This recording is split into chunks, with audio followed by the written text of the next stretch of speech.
Yep.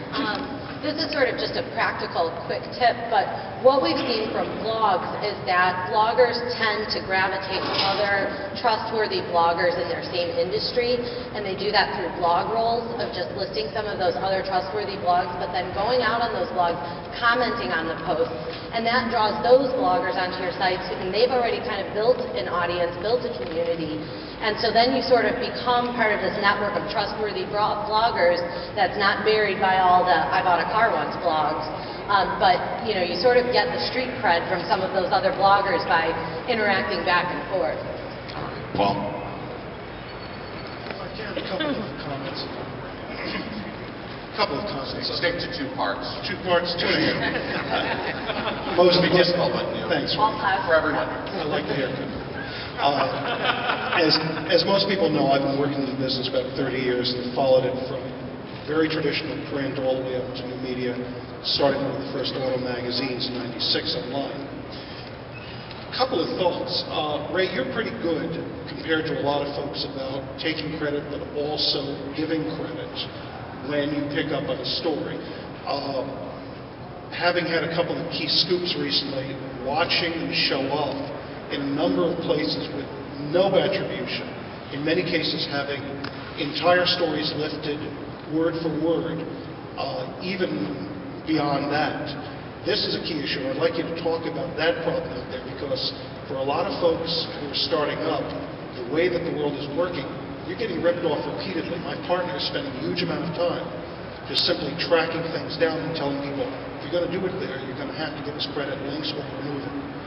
That's one issue. Now, when I sold my company a couple of years ago and started doing some additional things, including my new website, before that I was dealing with some folks, and I won't talk about where this is, but I got an email from one of the editors that is more common than I think a lot of people want to admit in this business.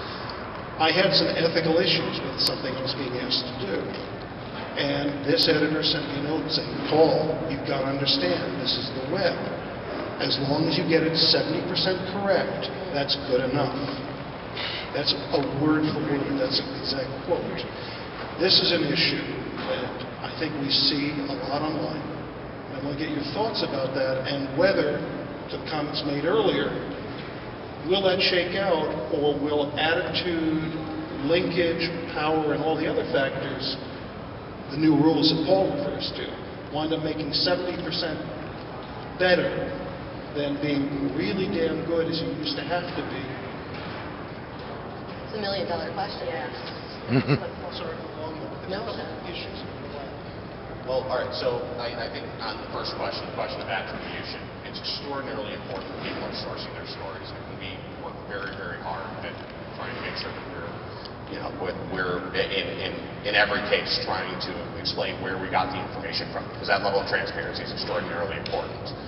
It's important not only in terms of your credibility with your readers, but it's also important in terms of, on a smaller level, important in terms of credibility with your sources, so that they're going to be willing to share scoops and stories with you, and they're going to feel comfortable in doing that, knowing that you're going to provide them, what we like to call link love on these stories. That's very, very important. So I think that to combat that, sometimes it's almost best to just ignore it. And by ignore it, I mean, don't deal with that publication. Don't link to that publication. Don't do stories on stories that publication is doing. Don't give them attention. The less attention they get, the less traffic they get, and the more you're able to potentially grow your audience. So that's one way in which I would suggest combating it, because going after it with attorneys, going after it with threats, sometimes works, but sometimes it's just too much trouble, and it's best to just ignore it and move on to the next story. Or like you said, you draw attention to it then and drive even more traffic to that story. Exactly. So the second question that you had in terms of 70% right, I think that one of the nice things about the web is that we have an unlimited amount of space in order to be able to talk about things, in order to be able to write about things. Consequently, we have the ability to pitch ideas or pitch one single source stories out to our audiences, but qualify that by saying that this is a single source story. This is a story that we don't have all the information to, and we're just tossing the idea out there. I think it's very important that, as journalists, that we're trying to seek more information, even if we don't have all the information. And I think that, that means that sometimes you're going to get it wrong, but if you're being clear that you're not sure you're right, I think your readers will approve of that, and your readers will start to learn that it's important to, read the qualifications out there.